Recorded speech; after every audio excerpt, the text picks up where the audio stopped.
Hello and welcome to The Bike Show. As always, we've got a packed episode for you, including later in the show where we take a look at the latest middleweight from Ducati. But first...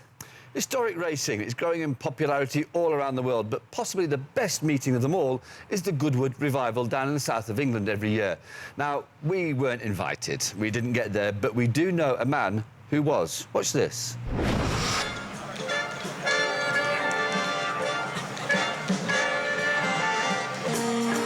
If you're into all things classic and vintage, or merely nostalgic for a time long since past, then the Goodwood Revival is the garden party to end all garden parties and has to be on your calendar every year.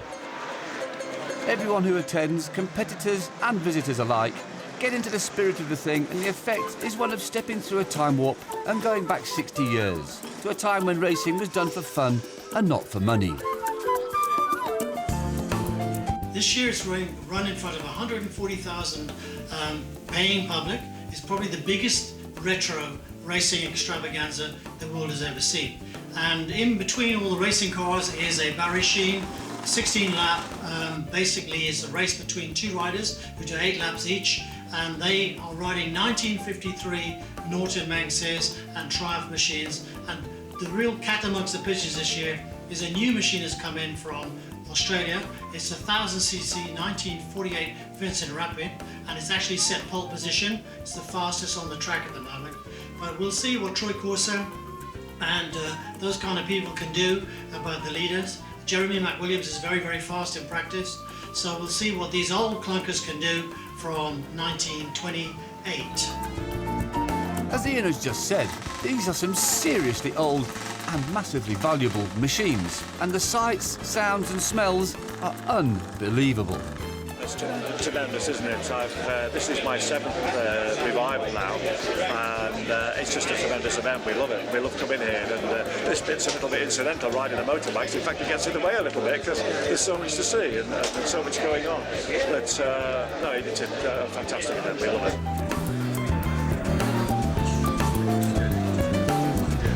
The track is exceptional. It's like no other track I've ever been to before, so I really, really like it. It's fast and flowing. It reminds me of Phillip Island a little bit, but in a little bit different way, but it's still nice, fast, flowing. It's a very, very good track. A little bit harder to learn than what I thought it would be.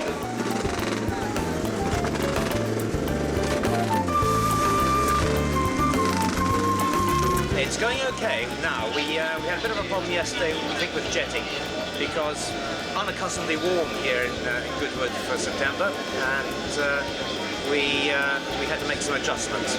But we qualified 4 places better than we did last year, sorry, 2 years ago, because they have the pre-52 class every 2 years and the pre-67 class the other years. Okay. So it's going well. 1946, great piece of racing history. If the bikes are old, then the riders are still in the flesh of their youth, and no slower than they were a few years ago. Troy Corso, Steve Plater, Jeremy McWilliams, Mick Grant, Kevin Schwantz, all hard racers who will treat the races on someone else's priceless machinery as nothing less than a full-on battle for championship glory.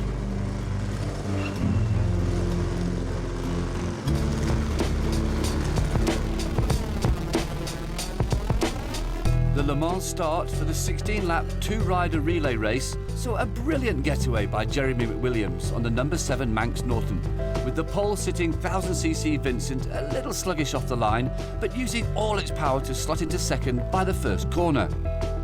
Some of the riders were the bike's owners, and some were invited guests, but all were trying as hard as possible. Glenn Richards and Steve Plater were fighting tooth and nail all race, and Troy Corso on the ancient 500cc BMW gave a stunning display, while up front, BEATON on the Vincent was doing all he could to keep Jeremy McWilliams at bay, despite having double the engine capacity.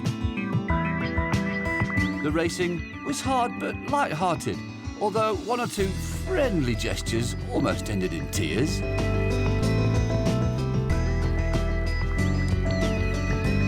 McWilliams threw his Norton down the road at over 100 miles an hour and out of second place, and battles were raging all the way down the field, much to the pleasure of the crowd and no doubt to the dismay of the mechanics back in the pits.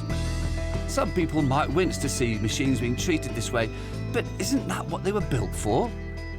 Amateur or retired professional, a racer will always be a racer, no matter what bike he's on.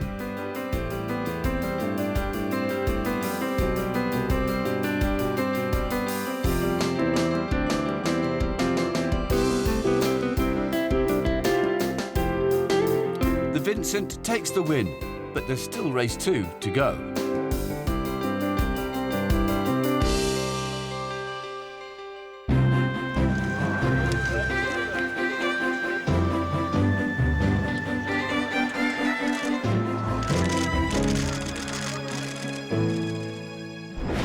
It is an absolutely amazing race meeting, isn't it? Have you seen the size of the crowds? And what I particularly like is that everyone from mechanics to riders to a lot of the actual spectators themselves are dressed up in this period costume listening to period music. It's a throwback to the gentleman's era of racing, apart from when they get onto the track. And turn into raving nutters again. Complete lunatics. I mean, was it Corso who tried to stick his finger up that guy's bum and then probably ran off track?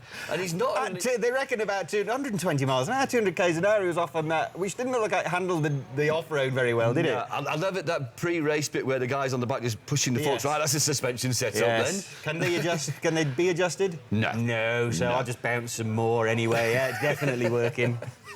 Brilliant. And how about Jeremy McWilliams? I mean, they're supposed to go out there, have a laugh, show the spectators what racing used to be like. And there he was, barrelling off, smashing his bike to pieces. Well, it's not his bike, is it, of course? It's somebody's pride and joy, which he spent gazillions and years in making into that, and he just throws it down the track. Yeah, I really do want to go, I must admit. But stay with us, because after the break, we're going to return to Goodwood for the second day of racing, and it gets even better.